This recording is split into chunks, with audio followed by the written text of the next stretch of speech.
মাসুদ রানা দেখে যদি কারো ভালো না লাগে আপনি কি টাকা ফেরত দিবেন? কি দেখেছেন সিনেমাটি? দর্শক, এই মুহূর্তে আমরা আছি রাজধানীর বসুন্ধরা সিটি শপিং মলের স্টার সিনেপ্লেক্সে এবং আমাদের সাথে রয়েছেন জাজের নতুন সিনেমা মাসুদ রানার নায়িকা অবন্তিকা রহমান। আমরা কথা বলবো তার সাথে। অবন্তিকা, কেমন আছেন? আলহামদুলিল্লাহ ভালো আছি। আপনি কেমন আছেন? আলহামদুলিল্লাহ ভালো আছি। আপনার প্রথম সিনেমা আজকে মুক্তি পেল, অনুভূতি কেমন? খুবই ভালো লাগছে, ভীষণ ভালো লাগছে। মানে যে হলে এত বড় বড় অ্যাক্টর আর অ্যাক্ট্রেসদের সিনেমা রিলিজ পেয়েছে, তার পাশাপাশি আমারও একটি সিনেমা রিলিজ পেয়েছে, খুবই ভালো লাগছে। এই যে বড় পর্দায় আজকে মানুষ আপনাকে দেখছে, আহ, এই যে একটা অনুভূতি, এই অনুভূতিটা আসলে কেমন? এই অনুভূতিটা না আসলে বলে প্রকাশ করার মতো না। কারণ একটা থাকে না যে স্বপ্ন যখন পূরণ হয়, তখন যার স্বপ্ন পূরণ হয় সে তখন সেই বুঝে যে তার ভিতরে এখন কি চলছে বা তার অনুভূতিটা কি। তো আসলে আমি এটাই বলবো যে আমার আসলে খুবই ভালো লাগছে। আমার লাইফের বেস্ট ডে এটা।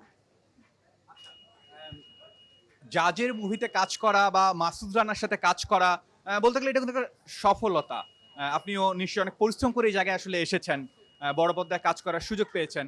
তো সকল সফলতার পিছনে কিন্তু একটা স্বপ্ন থাকে, আগে স্বপ্ন দেখতে হয়। তো এই স্বপ্নটা আসলে কবে থেকে দেখতে শুরু করেছিলেন? স্বপ্নটা আসলে দেখা শুরু হয়েছিল যখন আমার বয়স ৪ কি ৫।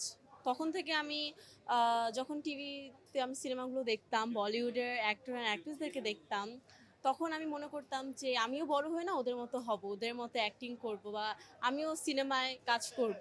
তো আসলে তখন থেকে স্বপ্নটা দেখা শুরু হয়েছিল। এবং আরেকটা জিনিস আমি বলতে চাই, আমার আম্মুর ইচ্ছা ছিল, আমার আম্মুর একটা স্বপ্ন ছিল যখন সে আমার এজে ছিল, তার স্বপ্ন ছিল যে উনি একজন অ্যাক্ট্রেস হবেন, বাট উনি ফ্যামিলি থেকে পারমিশন পাননি। তো এই যে তার এই স্বপ্নটা সে আমাকে দিয়ে পূরণ করতেছেন। মায়ের স্বপ্ন মেয়ের মাধ্যমে পূরণ করতে চান? জি, এটাই বলতে পারেন যে মায়ের স্বপ্ন মেয়ে পূরণ করতেছে। আপনাকে যারাই দেখছে বিভিন্ন ইন্টারভিউতে বা আজকে সিনেমার পর্দায়, সকলে একটা জিনিস দেখলাম যে জানার আগ্রহ যে কোন ক্লাসে পড়েন আপনি। আপনি আসলে কোন ক্লাসে পড়েন, একটু ক্যামেরায় বল। আমি ক্লাস 9 এ পড়ছি। এটা এর আগেও আজিজ ভাইয়া ক্লিয়ার করেছে যে আমার এজ 15 অ্যান্ড আমি ক্লাস 9 এ পড়ছি। এটা অনেকেই বিশ্বাস করছে না যে আপনি আসলে ক্লাস 9 এ পড়ছেন, কিন্তু কিন্তু এ ধরনের অসাধারণ কথাবার্তা বলছেন, রেগুলার ইন্টারভিউ দিচ্ছেন, এটা কিভাবে সম্ভব? এটা আসলে আমি না ছোটবেলা থেকে ওভাবে আমি গ্রুম হয়েছি।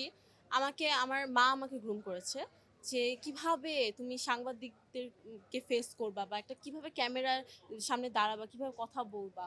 তো ওই জিনিসটা আমার মা আমার ভিতরে তৈরি করে দিয়েছে। আমার মা, আমার বোন আমাকে অনেক সাপোর্ট করেছে এই দিক থেকে। মানে আপনার আইটেম সং নিয়ে অনেক আলোচনা হচ্ছে যে আইটেম সং এ ঝড় তুলেছেন ক্লাস 9 এ পড়ে, কিভাবে সম্ভব? আসলে এই জিনিসটা আমি একটু ক্লিয়ার করতে চাই। এটা কোনো আইটেম সং না। এটা হচ্ছে হলো একটা পার্টি সং। আপনারা তো গান এর মধ্যে দেখেছেন। তো আপনারা কিন্তু বুঝতে পেরেছেন যে আইটেম সং এর ভাইবটা কিন্তু আমরা পাচ্ছি না। আমরা পাচ্ছি একটা পার্টি সং এর ভাইব, রাইট? এটা কিন্তু একটা পার্টিতে চলার মতো একটি গান। তো এটা আসলে কিভাবে সম্ভব হয়েছে এটা আমার ডিরেক্টর বলতে পারবে। এখানে আমি বলব যে আমার ডিরেক্টরের অবদান অনেক। কারণ উনি জিনিসটা ফুল সেট করেছেন, প্ল্যানিংটা তার ছিল, আজিজ ভাইয়ের প্ল্যানিংটা ছিল এবং আমার ডিওপি শাহিন ভাইয়ের প্ল্যানিং এটা ছিল। তো আমি দিন-রাত কষ্ট করেছি এটার জন্য। আমি ডান্স যখন আমাকে কোরিওগ্রাফিটা আমাকে তুলে দিয়েছে, আমাদের ডান্স কোরিওগ্রাফার ছিলেন রোহান ভাইয়া। উনি যখন আমাকে কোরিওগ্রাফিটা করে দিয়েছে, আমি রাত ২টা-৩টা পর্যন্ত জেগে আমি ডান্সটা ঠিক মতো সুন্দর মতো করেছি, যাতে আমার স্টেপ এভরি স্টেপ যাতে আমার শার্প হয়, ভালো হয়। তো আসলে এখানে সবাই অনেক কষ্ট করেছে, আমি কষ্ট করেছি। সবাই ঘাম ঝরিয়ে কাজ করেছে দিন-রাত। তো ওইটার জন্যই আসলে আমি মেবি এই সফলতাটা পাচ্ছি এখন এই গানের জন্য। যেহেতু প্রথম সিনেমা, নিশ্চয়ই ডিফিকাল্টিস ফেস করেছেন। কি কি চ্যালেঞ্জেস ছিল? যারা নতুন সিনেমায় কাজ করতে চায় বা আগ্রহী তারা যেন এটা জেনে নিজেকে আসলে সেভাবে তৈরি করতে পারে। আচ্ছা, চ্যালেঞ্জেস যেগুলো ছিল, চ্যালেঞ্জ আসলে সারাটা জীবনই থাকবে। যারা অ্যাক্ট্রেস হতে চান বা অ্যাক্টর হতে চান, আপনাদের অনেক কিছু ফেস করতে হবে এই মিডিয়া ইন্ডাস্ট্রিতে। কিন্তু সব কিছু ফেস করে না আপনাদের যেটা আমি বলবো, ফার্স্ট অফ অল আপনাদের স্ট্রং থাকতে হবে। ফার্স্ট অফ অল স্ট্রং থাকতে হবে এবং আপনাদের নিজের প্রতি বিশ্বাসটা রাখতে হবে। তো যাতে নিজের উপর যখন বিশ্বাসটা থাকবে, যে এই বিশ্বাসটা যখন থাকবে যে আমি কিছু করতে পারবো বা আমি কিছু হব, তখনই আপনি কিছু একটা করতে পারবেন। আর লাইফে রিস্ক নিতে হবে। রিস্ক না নিলে একটা কথা আছে না, নো রিস্ক নো গেম। তো রিস্ক নিলেই কিন্তু আপনি কিছু একটা করতে পারবেন। যেহেতু সিনেমায় চলে এসেছেন, বলা যায় যে আপনার ক্যারিয়ার কেবল শুরু। আপনি কেবল ক্লাস 9 এ পড়েন, সামনে আপনার অনেক সুযোগ রয়েছে, অপরচুনিটি রয়েছে। সামনে কি আসলে সিনেমায় ক্যারিয়ার গড়তে চান নাকি অন্যদিকে যাওয়ার ইচ্ছা? না, আমি তো বললামই যে ছোটবেলা থেকে আমি অ্যাক্ট্রেস হতে চেয়েছিলাম। আমার স্বপ্নটাই এটা যে আমি একজন অ্যাক্ট্রেস হব। আর এর পাশাপাশি আমার ফ্যামিলি আবার মাঝে মধ্যে বলে যে, "তুমি একটু আর্মির দিকে ট্রাই করো। মানে তোমার হাইট ভালো আছে। তো তুমি আর্মির হইলে তোমার জন্য ভালো হবে। মানে তুমি এই দিকটা একটু ট্রাই করো। যেহেতু তুমি পড়ালেখা করতেছো, তো তোমার এদিকেও একটা ক্যারিয়ার থাকা উচিত।" তো পাশাপাশি ২ টা ক্যারিয়ার মানে লাইফে ২ টা ক্যারিয়ার থাকলে তো সমস্যা হয় না, রাইট? তো আমি চাই আমার যে ২ টা ক্যারিয়ারই হোক। সামনে আসলে গোল কি? কিভাবে নিজেকে আরো ভালোভাবে মেলে ধরতে চান? কার সাথে কাজ করতে চান? আমার সামনে আমার গোলস আরো অনেক আছে। আমি ইন ফিউচার আমি চাই অনেক ভালো কাজ করতে, কোয়ালিটিফুল কাজ করতে। আমি এমন কাজ করতে চাই যাতে দর্শক হলে দেখে মানে যদি মানে ওই স্টোরিটা যদি ধরেন যে একটু স্যাড হয় বা ওর ওই স্যাড স্টোরিতে যাতে আমি এমনভাবে কাজ করতে চাই যাতে ওই হলে বসে যাতে মানুষ বলতে বাধ্য হয় যে না ও খুবই ভালো করেছে। ঠিক আছে? মানে খুবই ভালো করেছে। তো আমি চাই ইন ফিউচার আমি যাতে খুব ভালো কাজ করতে এবং জ্যাজ মাল্টিমিডিয়ার সাথে থেকেই আমি ভালো কাজটা করতে চাই। আর হচ্ছে আমার নিজেকে যেভাবে গ্রুম করার প্রয়োজন আমি নিজেকে গ্রুম করব।